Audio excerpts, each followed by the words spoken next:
Hello everyone. आज हम vector analysis में जो टॉपिक पढ़ने जा रहे हैं वो है वेक्टर ट्रिपल प्रोडक्ट। बट इससे पहले की वीडियोस में हम आप लोगों को जो टॉपिक पढ़ा चुके हैं वो है हमारा scalar triple product, scalar product and vector product. आप पहले एक काम करिए, उन वीडियोस को आप स्टडी करिए जिससे आप लोगों को ये वाली वीडियो पढ़ने में आसानी हो। उन वीडियोस का लिंक आपको डिस्क्रिप्शन में दिया गया है। तो चलिए हम शुरू करते हैं वेक्टर ट्रिपल प्रोडक्ट। तो क्या होता है, अगर आप लोगों ने तीन वेक्टर्स लिए हैं ए, बी और सी, अगर आप लोगों ने तीन वेक्टर्स लिए हैं ए, बी, सी और आप इन तीन वेक्टरों के बीच में क्या करते हैं, क्रॉस प्रोडक्ट, तो हम उसे क्या बोलते हैं, वेक्टर ट्रिपल प्रोडक्ट। मींस हम क्या करते हैं, पहले बी और सी वेक्टर में क्रॉस कर लेते हैं, उनके बीच क्रॉस प्रोडक्ट ले लेते हैं और बाद में इस वेक्टर की क्रॉस प्रोडक्ट ए वेक्टर के साथ में कर लेते हैं। तो आप लोगों का ये क्या कहलाता है, वेक्टर ट्रिपल प्रोडक्ट। और इसको डिफाइन करने का तरीका क्या है, देखिए कैसे डिफाइन करते हैं। सबसे पहले आप एक काम करिए, जो ये मिड में वैल्यू है बी, इसको यहां लिखिए और केवल ए और सी की डॉट प्रोडक्ट करिए। उसके बाद पहले आपने मिड वाली वैल्यू को रखा, इन दो वैल्यू की डॉट प्रोडक्ट कर दी। उसके बाद आपने लास्ट वाली वैल्यू को लिया और ए और बी की डॉट प्रोडक्ट कर दी और दोनों के बीच में साइन हमने कौन सा लिया, माइनस का। तो ये आपका वेक्टर ट्रिपल प्रोडक्ट कैसे डिफाइन करते हैं वो हमने बताया। बट आप इस वेक्टर ट्रिपल प्रोडक्ट को अगर B cross C cross A के रूप में रिप्रेजेंट करें तो आप कैसे लिखेंगे, फिर दोबारा देखिए, जो आपका मिड में वेक्टर लिखा है उसे आप एज इट इज यहां लिखिए और बी और ए की क्या करिए, डॉट प्रोडक्ट। इसी तरह आप क्या करेंगे, इस बार आप ए वेक्टर को लिखिए और बी और सी की क्या करिए, डॉट प्रोडक्ट। सिमिलरली अगर हम सी क्रॉस ए क्रॉस बी करते हैं तो हम क्या करेंगे, जो मिड वाला वेक्टर है पहले स्टूडेंट्स उसको लिखिए, सी और बी की डॉट करिए माइनस, फिर आप क्या करेंगे, सी और ए की डॉट करिए और बी को रखिए एज इट। क्लियर। ये आपका वेक्टर ट्रिपल प्रोडक्ट का डेफिनेशन है कि वेक्टर ट्रिपल प्रोडक्ट को हम कैसे डिफाइन करते हैं। अगर आप लोगों का कोई क्वेश्चन आता तो देखिए कैसे रिप्रेजेंट करेंगे हम। मान लो हमें क्वेश्चन दिया गया आई क्रॉस आई, जे क्रॉस जे, के क्रॉस ए को आपको किससे रिप्रेजेंट करना, आंसर है आपका 2a। ठीक है, सबसे पहले एक काम करिए, हम मान लो आप लोगों को पहले एक इस वाले को रिप्रेजेंट करके दिखाते हैं। तो आप इसको कैसे रिप्रेजेंट करेंगे, यहां देखिए ए क्रॉस बी क्रॉस सी, तो इसको कैसे रिप्रेजेंट करेंगे, आई क्रॉस ए क्रॉस आई करिए। ये आपका ए क्रॉस बी क्रॉस सी, यहां पर आपने क्या किया था, जो आपका मिड वाला वेक्टर है वो एज इट इज लिखा था, यानी आप ए वेक्टर को एज इट इज लिखिए और बाकी दोनों के डॉट प्रोडक्ट करिए, यानी I cap dot I cap. Clear, minus. अब आप क्या करेंगे, अब आप इसके अंदर कौन सा वाला, लास्ट वाले वेक्टर को एज इट इज लिखिए और जो बाकी दो वेक्टर हैं आप उनकी डॉट प्रोडक्ट करिए। क्लियर। इसके बाद क्या करेंगे, आप सेकंड वाले वेक्टर को फाइंड करिए, J cap cross J cap equal to, फिर दोबारा आप क्या करिए, मिड वाले वेक्टर को एज इट इज रखिए, जे कैप डॉट जे कैप करिए माइनस लगाइए। आप क्या करेंगे, लास्ट वाले वेक्टर को एज इट इज लिखिए और जो आपके शुरू के दो वेक्टर हैं उन दोनों की डॉट प्रोडक्ट करिए। इसी तरह थर्ड लीजिए, ए क्रॉस के कैसे लिखोगे आप इसको लिखेंगे, फिर दोबारा मिड वाले वेक्टर को एज इट इज लिखिए, बाकी दो की डॉट प्रोडक्ट करिए माइनस। आप क्या करेंगे, लास्ट वाले वेक्टर को एज इट इज लिखिए, जो बाकी दोनों वेक्टर है उनके डॉट प्रोडक्ट करिए। ओके, आप लोगों को पता है कि आई डॉट आई क्या होता है, हम ये आपको बता कर लाए थे कि आई डॉट आई की वैल्यू होती है 1, जे डॉट जे की वैल्यू होती है 1। अपने पहले लेक्चर में हमने आपको इनको प्रूफ भी बताया था करके कि इनकी वैल्यूज 1 होती है, यानी कि अगर हम इस वेक्टर को सॉल्व करेंगे this one 1 and this one 1, तो आप लोगों को अब I dot A, I J dot A और के डॉट ए की वैल्यू फाइंड करनी है। तो आप कैसे फाइंड करेंगे? आप एक काम करिए, एक वेक्टर एज्यूम करिए। ए वेक्टर को कैसे एज्यूम करेंगे? a1i, a2j and a3k। अब इसमें करिए, हमें आई कैप की डॉट प्रोडक्ट ए वेक्टर से करनी है, तो क्या करेंगे? आई कैप डॉट ए वेक्टर लिखिए, a1i, a2j, a3k। अब कैसे करेंगे डॉट? हमें पता है आई डॉट आई करेंगे तो 1 होता है, बट आई डॉट जे करते हैं तो 0 होगा, और आई डॉट के करते हैं तो भी आंसर 0 होगा। तो देखिए आई डॉट आई 1 होगा तो क्या बचेगा आपका? केवल a1। But I dot J करेंगे 0 और आई डॉट के करेंगे तब भी 0, तो आपका आई डॉट ए कितना आएगा? a1। क्लियर? इसी तरह आप लोगों को क्या फाइंड करना है? J dot A. अगर आप जे डॉट ए करेंगे तो क्या होगा? जे डॉट ए वेक्टर लिखिए, a1i, a2j, a3k।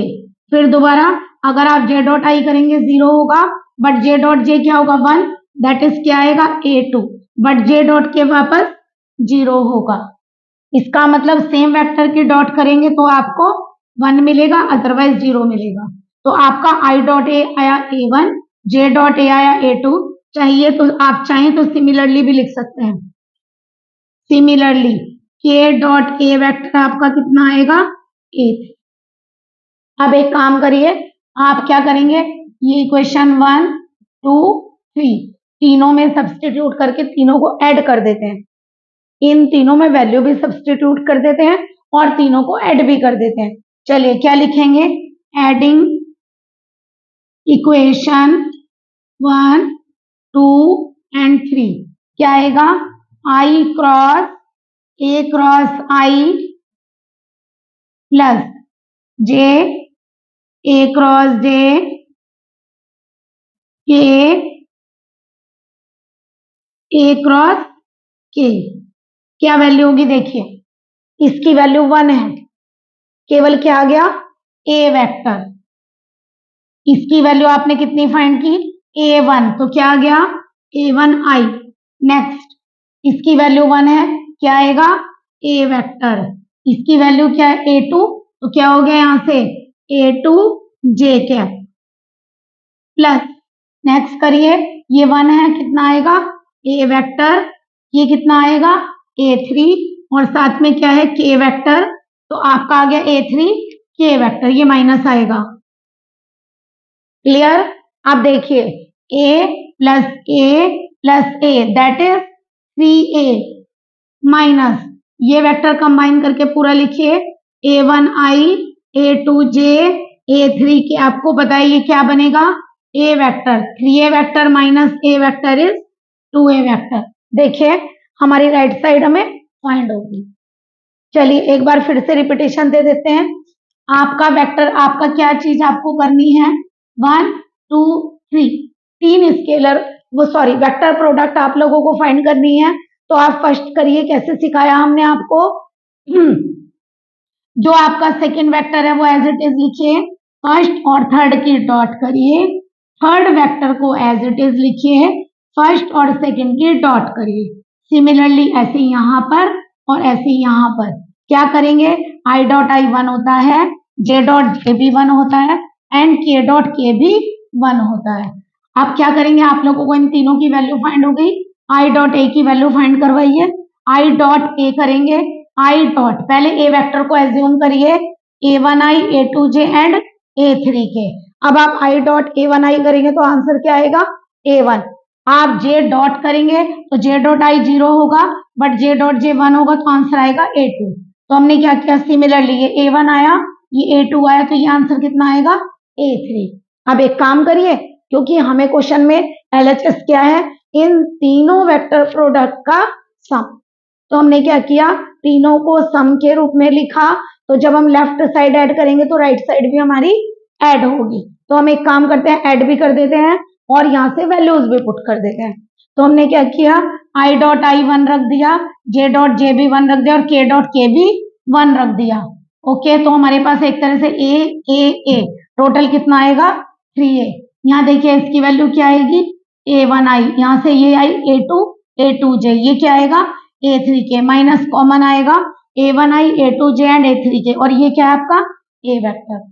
तो आप लोगों का 3A vector minus A vector that is 2A vector. आप स्क्रीनशॉट ले लीजिए।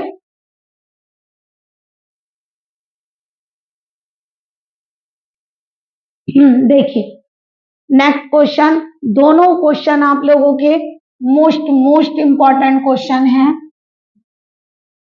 एग्जाम पर्पज से आप लोगों के मोस्ट इंपॉर्टेंट क्वेश्चन है ये।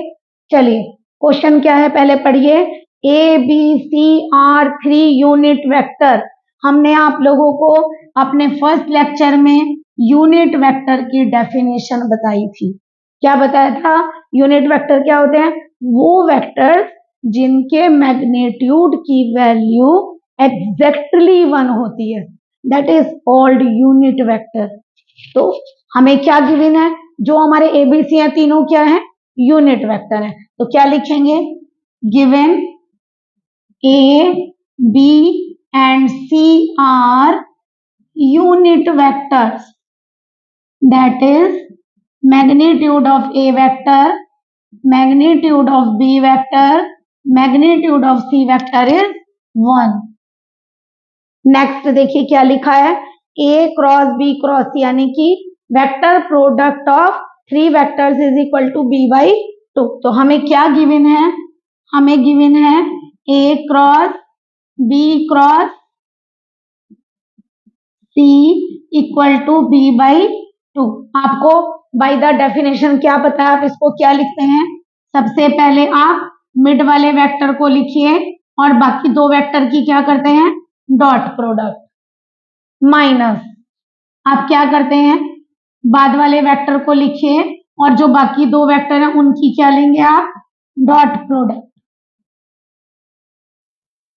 क्लियर? फिर दोबारा देखिए, ये B vector as it is, इन दोनों की dot, C vector as it is, A और बी की डॉट, ये आ गई आपकी इक्वेशन। अब एक काम करिए, बी वेक्टर यहाँ भी प्रेजेंट है और बी वेक्टर यहाँ भी प्रेजेंट है, तो आप एक काम करिए, अपने बी वेक्टर को एक साइड लेकर आइए। ठीक है? तो हमारा क्या आ जाएगा? ए डॉट सी माइनस 1/2, और बी वेक्टर आपका क्या आ जाएगा? कॉमन, और ये वेक्टर आप राइट साइड पर ले जाइए। क्लियर? अब आप लोगों को पता है जो स्केलर प्रोडक्ट होती है वो एक कांस्टेंट क्वांटिटी होती है, तो ये क्या है? ये भी एक कांस्टेंट है और ए डॉट बी भी एक कांस्टेंट है। और हम लोग ये पढ़कर आए हैं, अगर 2 वेक्टर्स पैरेलल होते हैं तो वो एक दूसरे का कुछ मल्टीपल होते हैं। यानी कि अगर हम आपसे बोलें ए वेक्टर पैरेलल है बी वेक्टर के, दैट इज हम कैसे रिप्रेजेंट कर सकते हैं? A is equal to lambda B, यानी कि एक वेक्टर दूसरे वेक्टर का लैम्डा टाइम्स है। इसमें भी ऐसा ही है कि यानी कि हम लोगों का ये क्या दी हुई है? Constant vector into B, constant vector into C. But इसके अकॉर्डिंग इक्वेशन के हमारे बी और सी दोनों वेक्टर पैरेलल हो गए, बट हमारे क्वेश्चन में क्या गिवन है कि बी वेक्टर और सी वेक्टर पैरेलल नहीं है। According to this condition B vector and C vector are parallel, but given क्या है? B and C are non-parallel। But देखिए कंडीशन तो सेटिस्फाई हो रही है, अब क्या करेंगे? क्योंकि B और C को नॉन पैरेलल दिया हुआ है, यानी कि पैरेलल वेक्टर नहीं होने चाहिए, तो हम क्या करेंगे? ऐसे में इक्वल तो है, कंडीशन को हमें सेटिस्फाई करवाना है, तो हम क्या करेंगे? बी के साथ जो आपकी कांस्टेंट वैल्यू है उसको भी 0 ले लेंगे और सी के साथ जो आपकी कांस्टेंट वैल्यू है हम उसको भी 0 ले लेंगे। तो यानी कि क्या लिखेंगे? इक्वेशन 1 इज पॉसिबल व्हेन, कब पॉसिबल होगी इनका इक्वल होना? क्योंकि पैरेलल तो है नहीं। A dot C minus 1/2 0 and A dot B equal to G. हमने आप लोगों को डेफिनेशन भी पढ़ाई थी, आप लोग स्केलर प्रोडक्ट पढ़कर आए हो फर्स्ट लेक्चर में। कैसे पढ़ाया था हमने? हमने पढ़ाया था ए वेक्टर का मैग्नीट्यूड, सी वेक्टर का magnitude and angle between A and C. तो हम एक काम करते हैं, एंगल मान लेते हैं ए और सी के बीच में, क्योंकि गिवन तो है नहीं, तो हमने क्या किया, ए और सी के बीच का एंगल मान लिया alpha, this is equal to 1/2। देखिए कंडीशन, इक्वेशन नंबर, आप इसको x डाल लीजिए, फ्रॉम इक्वेशन x, ये भी वैल्यू 1 है, ये भी वैल्यू 1 है, यानी आपकी कॉस अल्फा की वैल्यू कितनी आ गई, 1/2। और आप लोग जानते हैं ट्रिग्नोमेट्री से कॉस थीटा की वैल्यू अगर 1/2 हो तो अल्फा कितना होता है, 60 डिग्री, या बोलो π/3। तो आपका एंगल कितना आ गया, π/3। तो हमें पता चल गया, हमसे पूछा था एंगल, जो ए वेक्टर बी और सी के साथ में एंगल बनाता है वो बताइए। तो हमने कौन सा एंगल निकाल दिया, जो ए वेक्टर सी वेक्टर के साथ में बनाते हैं। अब एक काम करिए, वैसे तो हमें पता है अगर दो वेक्टरों की डॉट प्रोडक्ट 0 हो तो एंगल क्या होता है, 90 डिग्री। फिर भी आप शो भी कर सकते हैं, इसको भी बाय द डेफिनेशन लिखिए, A vector magnitude B vector magnitude, angle between them is beta. हम ये अज्यूम कर लेते हैं ए और सी के बीच का एंगल अल्फा है और ए और बी के बीच का एंगल बीटा है। इक्वेशन एक्स से ये भी 1, ये भी 1, कॉस बीटा कितना हो गया आपका 0, तो बीटा इज इक्वल टू कितना हो गया 90 डिग्री। आप यहां लिख दीजिए अल्फा क्या है, angle between A vector and C vector, और बीटा क्या है, angle between A vector and B vector. देखिए एक बार और चेक करिए, दोबारा करवा देते हैं, एक बार रिवीजन हो जाएगा आपका।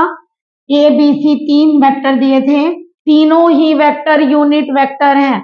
अगर A B C unit vector हैं, that is by the definition, unit vector कौन से होते हैं, जिनके मैग्नीट्यूड की वैल्यू एक्जेक्टली 1 होती है।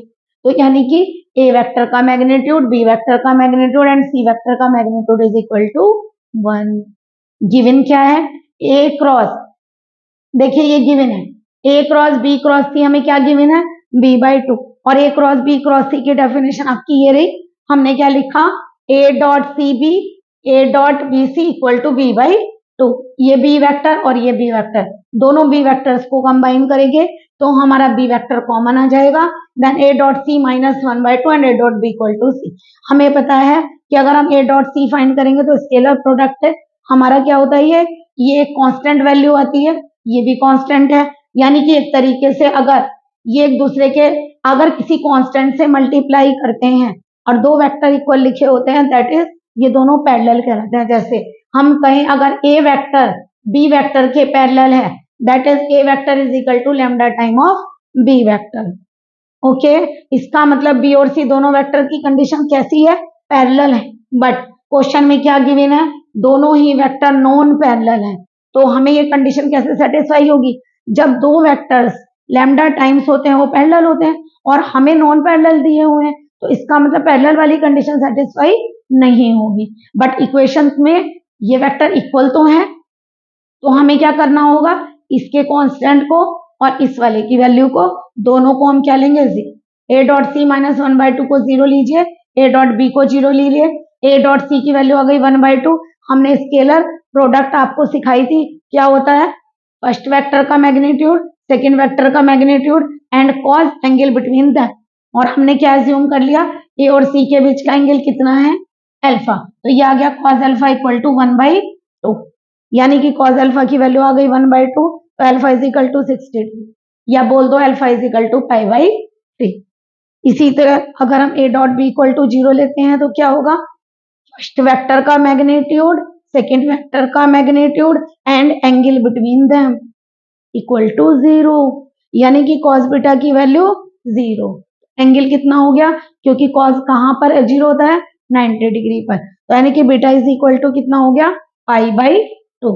तो हम लोगों को क्या पता चल गया कि ए और सी एंगल, ए और सी वेक्टर के बीच का जो एंगल हुआ वो 60 डिग्री, और ए और बी के वेक्टर के बीच का एंगल हुआ हमारा 90 डिग्री, यानी कि π/2।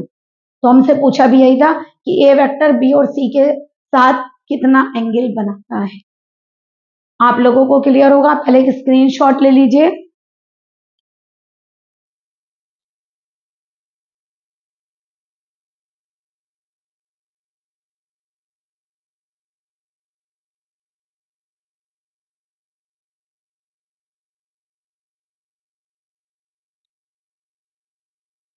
आई होप आप लोगों को ये टॉपिक क्लियर हुआ होगा। Please like and subscribe my channel. Good